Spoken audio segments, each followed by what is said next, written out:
hanging out here at Jammers as the Brewerton Fulton Speedway champions were recognized, as well as people in the points as well. Austin Germinio was a feature winner last year at Brewerton in the Sportsman division. That was his very first win at Brewerton. He estimates somewhere around 4 or 5 in his career. Started in microds when he was a youngster, and actually a little bit of time in between, he actually kind of gave back a little bit and flagged at the track as well. Ran the series, Fulton and Brewerton last year. Didn't do the whole series, but, well, how we doing? Doing good. How are you doing, Doug? Not bad, not bad. How was last year? It was good. It was definitely a learning curve for sure. Getting more seat time on these coils because, as if you know, you just switched before last season. Yes. Okay. So this will be our second full season on them, and as everyone knows, is that it's a roller coaster ride. It's either good or it's bad or whatnot. So we're just trying to get them, to where we're comfortable, and we can start doing better and better every week. How much of it is setup knowledge and things like that, and how much of it is what you do in the seat and having to change your style? It's all trial and error. So what we do is we'll throw something on the scales real quick and see. We'll start it off night there, and if it doesn't work good in hot laps and time, we always go by time. So if our times aren't consistent, we try something else and see if we can go faster. If it goes slower, then we go back to what we were doing. But for the most part, it's just play it by how the track's going to be. Mm-hmm. Okay. And the big difference, of course, is before we had the torsion bars, Panhard bars on the right. Now it's on the left. Guys have told me that you have to drive the car differently, almost beat it up. Is that true?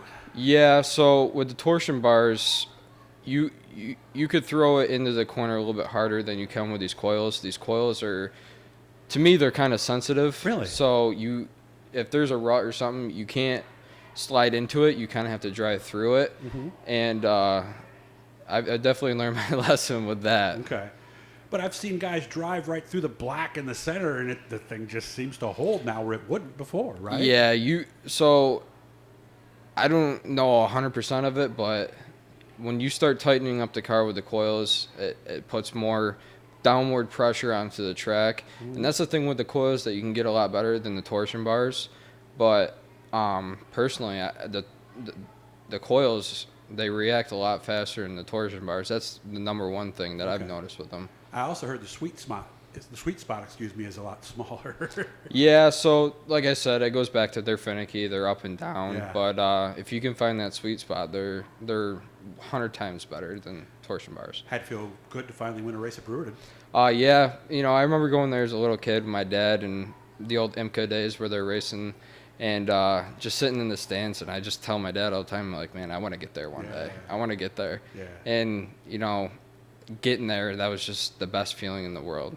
It's all about turn 1 and getting out of turn 2, isn't it? Oh, absolutely. It's such a tight turn. It is. And if you don't get it right, it ruins the whole other half of the racetrack, doesn't it? Absolutely. Yeah, now you go to 3 and pew, pew, pew, I can't tell you how many Uke tires I had on the bottom trying to run the Uke tires. Oh, yeah. So maybe we should be talking about you instead of Tori all the time when we talk about the utility tires. I mean, when it's that slick, you gotta find where the ground is, and sometimes you'll end up coming up a little short on those tires. So yeah, and all of a sudden it over rotates a little bit, and boom, left front into a tire, and, and you're done for that particular race. Yeah, so, I mean, if you knock the toe out a little bit, you can continue. But you can? Okay. You can. Mm-hmm. But if and it's either going to pull or push at that point, right? Yeah, you lose all your straightaway speed, and then it sets you up, and you don't know what it's going to do in the corner. And that turn 4 wall, everybody knows, just like weed sport, it comes up pretty quick. It does. You just go, especially if you do get that really good launch out of 2, and you head into 3 faster than you think. Next thing you know, that wall in turn 4 can come up and bite you. Yep. What's the plan this year? Series, traveling more? We're going to follow the series. We're going to do our best we can with the series. There's a lot of fast guys, but, fast guys. We'll work every week, and hopefully we can be one of them fast guys. I would like to chase the track championship at Fulton, so we'll see how that plays, and if not, if we don't do the track championship there, we'll try it at Brewerton. Okay. I want to thank our good friends at Troyer DIRTcar, Bicknell Racing Products, and, of course, Swift Springs, and the folks here at Jammers, the former Quaker Steak and Loop. They gave me a little – this is the ice cream side, too. I checked there's no ice cream in there, Austin, so no ice cream for us tonight. But maybe next time I come here, we'll be able to get you some free ice cream. How does everything look now? How does one car, 2 cars? So we tore up a car at Weed Sport Dirt Week, so I remember hearing about that. Yeah, so we're going to – put it back together and probably have that as our backup car and run our new car for everything else. What'd you get? We have a 22 Bic now. It's So not new to brand you? new, but it's used. We actually bought it from Jeremy Corcoran. It's got 7 races on it, so Pretty much a new car. Yeah, it's pretty clean frame. So Did you get it a roller, or what shape did you get it in? just frame. Just frame. Yep. So are we close to having that one ready? It's all ready. We had it Oh, at it's Dirt ready. Week, so I mean, we still got to get some things that we stole off the other car, but for the most part, it's all there. Just little stuff? Yes. Radius rods, torque arms, maybe, stuff like that? No, it's just like drive shaft and fire Oh. suppression system. That's Yeah, just yeah. I mean the big but small stuff. Yeah, but 2 fire suppression systems ties up a lot of Yeah. money, so... They're both around $1,000. Well, the sensors and stuff stay, though, right? It's just the bottle itself, right? Or is the whole no, thing? it's everything. So It's everything. It comes with the nozzles and the Okay. mounting brackets. How long would it take you to swap that from one car to another? 15, 20 Okay, minutes. so that's not too bad. You just got to be careful. Don't hit those nozzles on anything. I heard that because other thing's going to go off Yeah, and so- you got a mess. I usually I wrap them in duct tape, so if you do hit them, it doesn't Gotcha. not that much of a shock. But Yeah. mainly As long as you for remember to washing, take the duct tape off. I don't.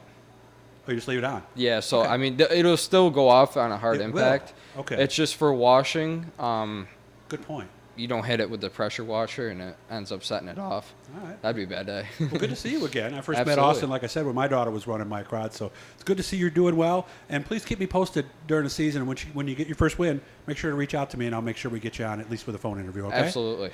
Hit the believe, guys. Subscribe, turn on the likes, the notifications, all that stuff. And you take care of yourself, man. I'll see you at the track soon. You too.